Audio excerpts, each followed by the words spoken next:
we have this teleological view of the unfolding of history, meta-history, that it's all, linear and progressive and heading up to redemption or whatever you want to call it.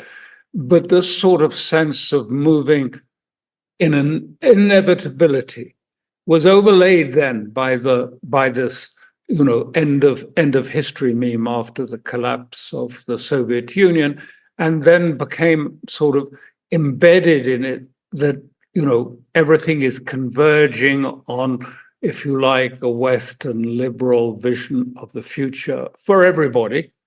And so it's very difficult to break it. And that's the great thing about Oreshnik, is that it's, even people whose conviction remains, the United States is so strong. The expenditure on military is the same, equals, the whole world's military expenditure. We've heard all of this. But even then, they can't get it. And this is the great danger in Iran, too. Perhaps even more so.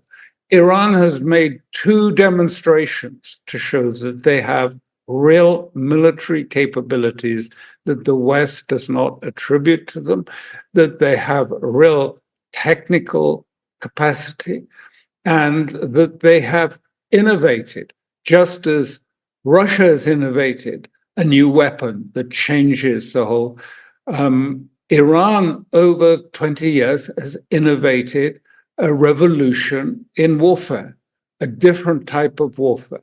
The West is stuck in the warfare of air dominance, absolute air dominance, and airborne firepower, masses of bombs. What we've been seeing in Beirut and elsewhere.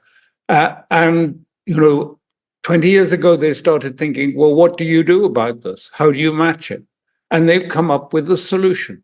So we're in this time where these narratives and things become more important than facts on the ground.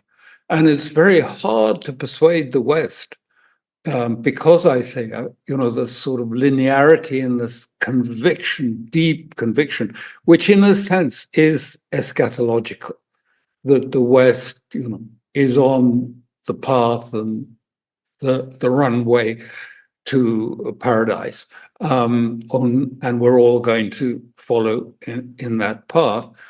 It is very much difficult to get it through, and what Putin has been trying to do, and why he keeps coming back and saying, do you want another demonstration? I'm about to give you another demonstration. He's promised one at Astana, as you heard. He said, okay, because we've had they didn't stop. They didn't get it. Just the same as with Iran. They didn't get it. So what happened was there were several attack camps, many attack camps. He mentioned it. And fatalities and injuries caused, I think, 23rd, and then later you probably have better memory than me, when he said, and they've just continued. So there will be they're waiting for him to get back, and then he will order another attack, and he suggests it might be on Kiev or it might be on some other place. I do think that he's not going to play the American game. I don't think he's going to try and escalate it into something much hotter, shall we say. I think he will just keep the same process continuing.